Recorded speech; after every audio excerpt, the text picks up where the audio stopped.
J'ai été invité à Noël chez mon fils après des années de silence.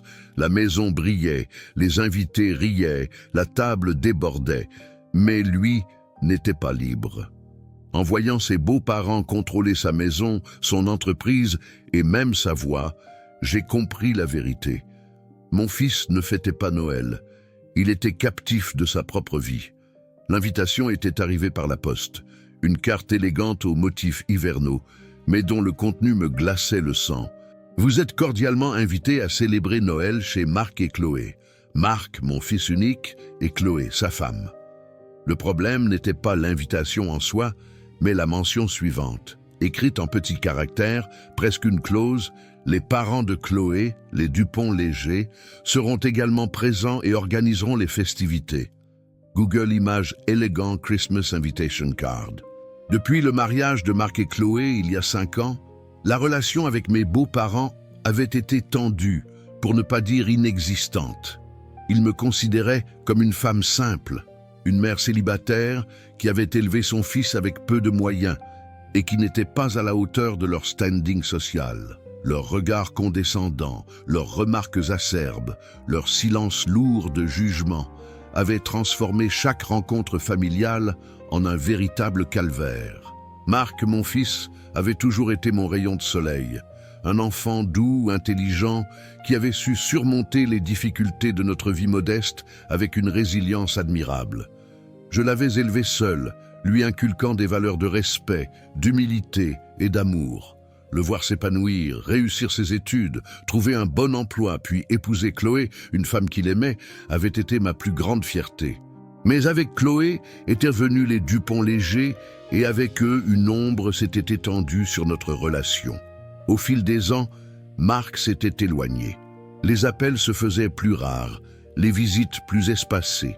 Il était toujours aimant, mais une distance s'était installée, une sorte de barrière invisible, érigée par l'influence de sa belle famille.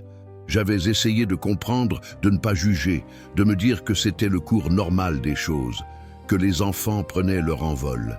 Mais mon cœur de mère sentait que quelque chose n'allait pas.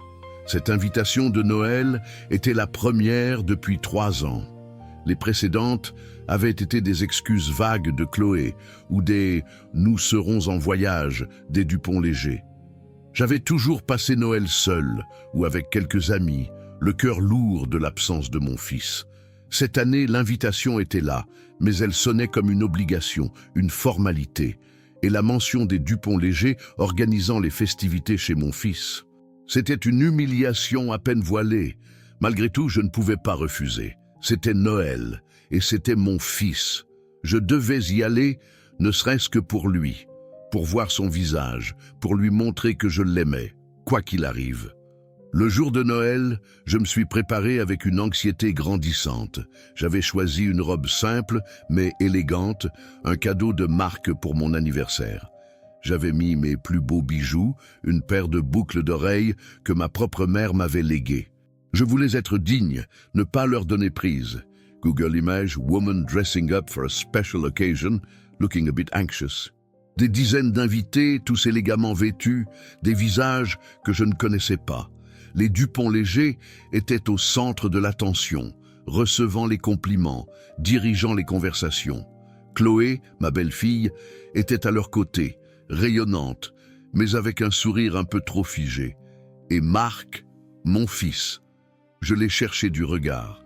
Il était là, dans un coin du salon, l'air un peu perdu, un verre à la main. Il portait un costume que je ne lui connaissais pas, un peu trop grand pour lui, comme s'il avait été emprunté. Son sourire était forcé, ses yeux, d'habitude si vifs, étaient éteints. Google Images, man looking uncomfortable and out of place at a party. Je suis tellement content de te voir. Il m'a serré dans ses bras, un étreinte rapide, presque furtive, comme s'il craignait d'être vu. C'est à ce moment-là que Madame Dupont-Léger s'est approchée, son regard perçant me transperçant. « Ah, Madame Dubois, vous avez enfin trouvé le chemin. Nous pensions que vous vous étiez perdue en route. » Son ton était mielleux, mais ses yeux lançaient des éclairs. « Joyeux Noël, Madame Dupont-Léger » ai-je répondu, essayant de garder mon calme. Je suis ravi d'être ici. Elle insinuait que Marc et Chloé étaient incapables d'organiser leur propre Noël et que c'était à elle de tout gérer. Et surtout, elle insinuait que Marc n'était plus chez lui, mais chez ses beaux-parents. J'ai regardé Marc. Son visage s'était refermé, son sourire avait disparu. Il était là, dans sa propre maison, mais il semblait étranger, un invité parmi d'autres, sous le joug de ses beaux-parents. Le sentiment d'une captivité invisible m'a frappé de plein fouet. Mon fils était là, sous mes yeux, mais il n'était pas libre. Et le pire, je le sentais, était encore à venir. La soirée s'est déroulée dans une atmosphère étrange, un mélange de fausse gaieté et de tension palpable. Les Dupont-Léger régnaient en maître sur la maison de mon fils. Monsieur Dupont-Léger, avec son air suffisant, dirigeait les conversations, racontant ses exploits professionnels et ses voyages exotiques. Madame Dupont-Léger, elle, supervisait chaque détail, de la disposition des amuse-gueules à la sélection des vins, lançant des regards désapprobateurs à quiconque osait s'écarter de ses standards. Google Images, couple looking arrogant, dominating a party. Mon fils était une ombre de lui-même.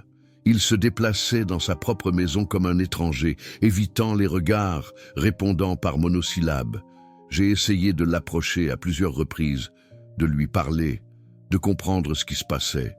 Mais chaque fois, un Dupont-Léger surgissait, interrompant notre conversation, entraînant Marc dans une autre discussion, ou lui confiant une tâche insignifiante. « Marc, mon chéri, pourrais-tu aller chercher le plateau de fromage ? Il est dans la cuisine derrière le grand réfrigérateur. » Ou encore, « Marc, tu n'as pas vu mes lunettes, je les ai posées quelque part. » Les invités, pour la plupart, semblaient ignorer l'attention. Ils riaient, buvaient, mangeaient, absorbés par leur propre conversation. Seuls quelques-uns, des amis de Marc et Chloé, semblaient percevoir le malaise, échangeant des regards discrets avec moi. Au moment du dîner, la situation a atteint son paroxysme. La table était dressée avec une opulence ostentatoire. Des plats raffinés, des vins coûteux, des couverts en argent. Madame Dupont-Léger a pris la parole, levant son verre. « Je voudrais porter un toast à mes chers enfants, Chloé et Marc. Ils ont travaillé si dur pour nous offrir cette magnifique maison, ce cadre idyllique pour nos festivités. Et je suis si fier de leur réussite. » Elle effaçait des années de travail acharné de mon fils, des années de sacrifice pour construire sa carrière. J'ai vu Marc se raidir, son visage devenant livide. Il a jeté un regard vers moi, un regard de détresse, de honte. J'ai voulu intervenir, mais Chloé, assise à côté de lui a posé une main sur le bras, un geste discret mais ferme. Le dîner a continué, mais l'appétit m'avait quitté. Je me suis contenté de picorer dans mon assiette, observant la scène avec une amertume grandissante. Les Dupont-Léger continuaient leur numéro, monopolisant la conversation, racontant des anecdotes sur leurs chers Chloé et Marc, des anecdotes qui les mettaient toujours en valeur. Eux, les Dupont-Léger. Plus tard dans la soirée, alors que la plupart des invités étaient occupés à danser ou à discuter, j'ai réussi à isoler Marc quelques instants. Il était dans le jardin, l'air perdu, fixant les lumières de Noël. « Marc, mon chéri, » ai-je murmuré, « qu'est-ce qui se passe? Tu n'es pas toi-même. Tu as l'air malheureux. Ils nous ont aidés à acheter cette maison, à lancer mon entreprise. Je leur dois beaucoup. » La colère a fait place à une détermination farouche. Je ne pouvais pas laisser ça. Je devais trouver un moyen de le libérer et je savais que ce ne serait pas facile. Le combat venait de commencer. La nuit de Noël fut un tourment. Je suis rentré chez moi, le cœur lourd, l'esprit en ébullition. L'image de Marc, cet oiseau en cage, me hantait. Ses paroles résonnaient en moi. Ils ont tellement fait pour nous, financièrement. Ils nous ont aidés à acheter cette maison, à lancer mon entreprise. Je leur dois beaucoup. Google Image Woman, looking worried, unable to sleep. Je devais trouver une autre approche, plus subtile, plus efficace. J'ai commencé par faire des recherches sur les Dupont-Léger, leur entreprise, leurs investissements, leurs relations. J'ai découvert qu'ils étaient effectivement très riches, mais aussi très discrets sur leurs affaires. Leur succès était souvent vanté, mais les détails restaient flous. Google Images Woman Researching on a Computer Looking Focused. Et si les Dupont-Léger n'étaient pas aussi irréprochables qu'ils le laissaient paraître? Et si leur aide financière n'était pas aussi désintéressée qu'ils le prétendaient? J'ai décidé de me rapprocher de Marc, mais avec prudence. Je ne voulais pas qu'il se sente espionné ou qu'il se braque. J'ai commencé par lui envoyer des messages, des appels, des invitations à déjeuner. Au début, il était réticent, trouvant toujours une excuse. Mais j'ai persisté, avec douceur et patience. Finalement, il a accepté de me voir. Nous nous sommes retrouvés dans un petit café, loin de la maison, loin des regards indiscrets. Il était tendu, mal à l'aise. « Maman, je ne sais pas si c'est une bonne idée, » a-t-il commencé. « Chloé n'aime pas que je te voie seul. Elle dit que tu me montes la tête. Mais je ne peux rien faire. Ils ont tout. L'argent, les relations, le pouvoir. Je suis coincé. Mais la plupart des bénéfices vont à leur entreprise. C'est un arrangement. Ils ont investi, donc ils récupèrent leur mise. Je suis le directeur général, mais je n'ai pas de part. C'est leur entreprise. » Je lui ai exposé la situation, sans nommer les Dupont-Léger directement, mais en lui décrivant le schéma de contrôle financier et la dépendance de Marc. Google Images Lawyers Office, Discreet Meeting. Ils ont créé une structure juridique complexe pour s'assurer qu'il n'ait aucune part, aucune autonomie. C'est une forme d'esclavage moderne. Et nous devons le faire discrètement. Les Dupont-Léger sont puissants. Ils ne laisseront pas leur proie s'échapper facilement. Google Images Documents, Emails and Recordings being collected. Le plus choquant fut la découverte d'une clause dans son contrat de travail, une clause de non-concurrence abusive qui l'empêchait de quitter l'entreprise pendant 10 ans, sous peine de devoir rembourser des sommes astronomiques. C'était une véritable prison dorée. Chloé, elle, était de plus en plus distante. Elle sentait que quelque chose se tramait, mais elle refusait d'en parler. Elle était sous l'emprise de ses parents, aveuglée par leur richesse, leur pouvoir. Elle ne voyait pas la souffrance de son mari, ou du moins, elle ne voulait pas la voir. Un soir, Marc a craqué. Il est venu chez moi, en larmes, le visage ravagé par la fatigue et le désespoir. « Maman, je n'en peux plus. Je me sens sale. Je me sens trahi, par eux, mais aussi par Chloé. Elle ne me soutient pas. Elle ne me comprend pas. » Dans cet enregistrement, on entendait clairement M. Dupont-Léger menacer Marc de ruiner sa réputation, de le priver de tout s'il osait s'opposer à eux. C'était la preuve irréfutable de la captivité de mon fils. Maître Dubois était confiant. « Nous avons assez de preuves, madame. Nous pouvons lancer la procédure, mais il faut être prêt. Les Dupont-Léger vont riposter. Ils vont essayer de vous détruire, vous et votre fils. » Son visage était pâle, mais ses yeux brillaient d'une détermination nouvelle. « Je suis prêt, maman. Je ne veux plus être leur captif. Je veux ma liberté. Je veux ma vie. » Une réunion à huis clos, dans le bureau de Maître Dubois, en présence des avocats des Dupont-Léger. L'atmosphère était tendue, électrique. Les Dupont-Léger étaient arrivés, leur arrogance habituelle affichée, mais je pouvais percevoir une légère nervosité dans leur regard. Google Images, tense meeting in a lawyer's office. Je lui tenais la main, un geste de soutien silencieux. Maître Dubois a commencé la réunion, exposant les faits avec une clarté implacable. Il a présenté les preuves, les contrats abusifs, les relevés bancaires, les emails et enfin l'enregistrement de la conversation entre Marc et M. Dupont-Léger. Le silence dans la pièce était assourdissant. Les visages des Dupont-Léger se sont décomposés à mesure que Maître Dubois déroulait le fil de leur manipulation. Madame Dupont-Léger, d'habitude si hautaine, était livide. Monsieur Dupont-Léger, lui, était rouge de colère, ses poings serrés. « C'est un tissu de mensonges !» a-t-il hurlé, brisant le silence. « Mon fils est un ingrat. Nous l'avons aidé, nous lui avons tout donné. Et voilà comment il nous remercie. Votre fils, Marc, a été contraint, sous la menace, de signer des accords désavantageux. Vous avez siphonné les bénéfices de son entreprise. Vous l'avez privé de toute autonomie. C'est une forme d'esclavage moderne et c'est illégal. » Leurs avocats, visiblement mal à l'aise, ont essayé de minimiser les faits, de trouver des échappatoires. Mais les preuves étaient trop solides, trop irréfutables. C'est à ce moment-là que Mark a pris la parole, sa voix tremblante mais ferme. « J'ai été votre captif pendant des années.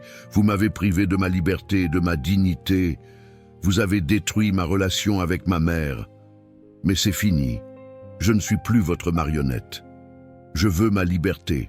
Je veux ma vie. » A dull Google Images young man speaking with determination in a meeting. Maître Dubois a proposé un accord. Nous pouvons éviter un procès long et coûteux qui ternirait votre réputation et révélerait au grand jour vos pratiques illégales. Nous proposons un accord à l'amiable. Vous renoncez à toute prétention sur l'entreprise de Mark, vous lui versez une compensation financière pour les années de travail non rémunérées et vous vous engagez à ne plus jamais l'approcher, ni lui, ni sa mère. Un procès serait désastreux pour leur réputation et les conséquences financières seraient bien plus lourdes. Après une longue discussion, ils ont finalement accepté l'accord. Ils ont signé les documents, le visage fermé, les yeux emplis de haine. Ils avaient perdu, ils avaient été démasqués. En sortant du bureau de Maître Dubois, Mark m'a serré dans ses bras, les larmes aux yeux. « Maman, nous avons gagné. Je suis libre. Je suis enfin libre. » Mon fils était enfin libéré de ses chaînes, mais la bataille n'était pas encore terminée. Il restait Chloé et la reconstruction de leur vie. La liberté retrouvée de Mark fut un soulagement immense, mais elle laissa derrière elle un champ de ruines. L'entreprise qu'il avait crue sienne était un désastre financier, vidé de sa substance par les Dupont-Léger. Sa relation avec Chloé était brisée, la confiance érodée par des années de manipulation et de silence. The Google Images man looking at a ruined building symbolizing his business. Mais avec l'aide de Maître Dubois, Mark a réussi à s'en sortir, à solder les comptes, à tourner la page. Pendant ce temps, j'étais à ses côtés, un soutien indéfectible. Je l'ai aidé à chercher un nouvel emploi, à monter de nouveaux projets. Je l'ai écouté, conseillé, encouragé. Notre relation, autrefois distante, s'était renforcée, consolidée par les épreuves. Nous étions redevenus une équipe, une famille. La situation avec Chloé était plus complexe. Elle était restée avec ses parents, incapable de se détacher de leur emprise. Elle refusait de voir Mark, de lui parler. Elle était convaincue qu'il avait trahi sa famille, qu'il avait détruit leur vie. Mark a essayé de la contacter, de lui expliquer, de lui faire comprendre la vérité. Mais elle était sourde à ses arguments, aveuglée par la colère et la loyauté envers ses parents. « Tu as choisi ta mère, Mark », lui avait-elle dit lors d'un bref échange téléphonique. « Tu as choisi de nous détruire. Je ne te pardonnerai jamais. » Google Images man looking sad, walking away from a woman. Il a recommencé à rire, à sortir, à profiter de la vie.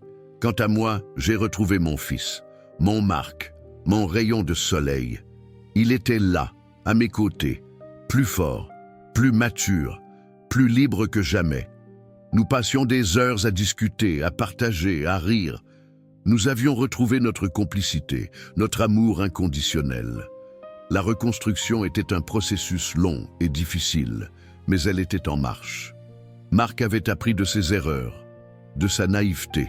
Il avait compris que la vraie richesse n'était pas l'argent, mais la liberté, la dignité, l'amour. Les Dupont-Léger, eux, avaient disparu de notre vie. Leur réputation était ternie, leurs affaires en déclin. Ils avaient perdu leur pouvoir, leur influence. Ils avaient tout perdu, sauf leur arrogance. La vie de Mark était un témoignage de résilience, de courage, de force. Il avait été retenu captif, humilié, mais il avait réussi à se libérer, à reconstruire sa vie. Et j'étais incroyablement fier de lui. La fête de Noël, qui avait été le point de départ de son calvaire, était devenue le catalyseur de sa renaissance. Les années ont passé, apportant avec elles une nouvelle sérénité dans nos vies. Mark avait non seulement reconstruit sa carrière, mais il avait aussi trouvé l'amour. Il avait rencontré Sarah, une femme douce, intelligente, qui l'aimait pour ce qu'il était, sans jugement, sans attente. Leur relation était basée sur la confiance, le respect mutuel et une profonde complicité. Google Images, Happy Couple Walking Hand in Hand. Leur influence s'était estompée, leur pouvoir avait diminué, leurs affaires étaient en déclin, leur réputation ternie, ils vivaient reclus, isolés, leur arrogance s'étant transformée en amertume.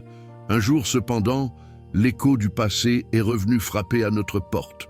Chloé, elle a contacté Mark après des années de silence. Sa voix était hésitante, fragile. Elle voulait le voir, lui parler. Mark a hésité. La blessure était encore là, profonde. Mais sa nature généreuse, son désir de comprendre l'ont poussé à accepter. Ils se sont retrouvés dans un café, loin de tout, loin des souvenirs. Chloé était méconnaissable. Elle avait perdu son éclat, sa vivacité. Ses yeux étaient cernés, son visage marqué par la tristesse. Elle était brisée. Google Image Woman looking sad and fragile in a café. J'ai enfin compris ce que mes parents t'ont fait, ce qu'ils nous ont fait. Il a vu sa souffrance, sa détresse. Il a compris qu'elle aussi avait été une victime, une captive de ses parents. Je ne te demande pas de me pardonner, Mark, a-t-elle continué. Je sais que j'ai fait des erreurs, mais je voulais que tu saches, que je regrette, que je t'ai toujours aimé. Mark, lui, a continué son chemin avec Sarah. Leur amour était fort, solide. Ils avaient appris du passé, des erreurs, des souffrances. Ils avaient construit une relation basée sur la vérité, la confiance, le respect. L'écho du passé était revenu, non pas pour détruire, mais pour guérir. Pour montrer que même après les pires épreuves, le pardon est possible, la réconciliation est possible, la liberté est possible. Et que l'amour, le vrai, est toujours là, même sous les cendres.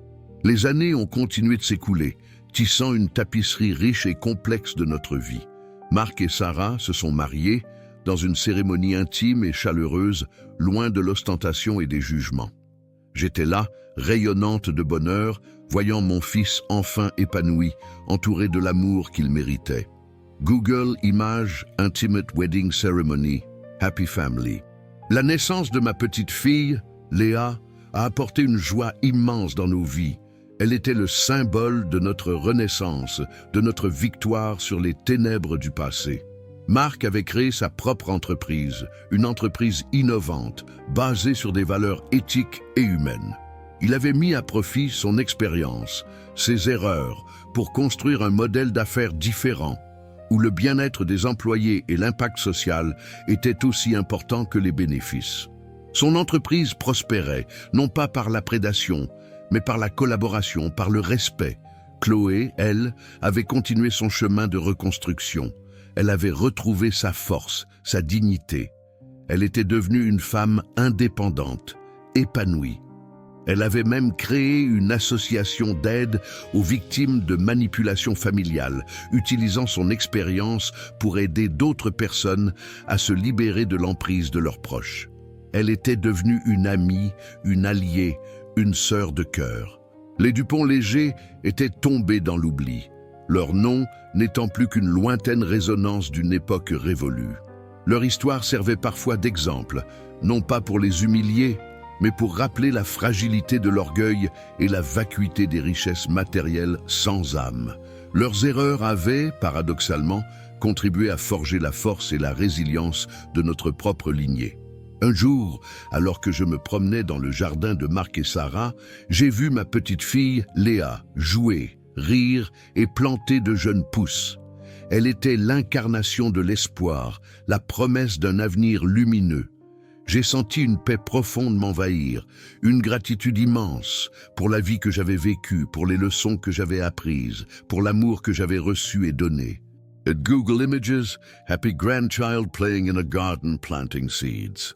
La capacité à se libérer des chaînes du passé, à reconstruire sa vie, à trouver le bonheur, non pas dans la richesse ou le pouvoir, mais dans l'amour, le respect, la dignité. J'ai repensé à cette fête de Noël, à cette invitation glaciale, à cette humiliation. C'était le point de départ d'un long et douloureux chemin, mais aussi le catalyseur d'une transformation profonde, d'une nouvelle vie, d'un amour inconditionnel qui avait transcendé toutes les épreuves. Mon fils avait été retenu captif à Noël, tandis que ses beaux-parents fêtèrent chez lui. Mais il avait réussi à se libérer, à reconstruire sa vie, à créer un héritage de liberté. Et j'étais incroyablement fier de lui. La vie nous avait mis à l'épreuve, mais nous avions triomphé. Et cet héritage, il continuerait de briller, de guider, d'inspirer, bien au-delà de ma propre existence. 5 ans après la confrontation, Marc et Sarah décidèrent d'organiser Noël chez eux. Cette fois, l'invitation était chaleureuse, sincère, et ne portait aucune mention des Dupont-Léger.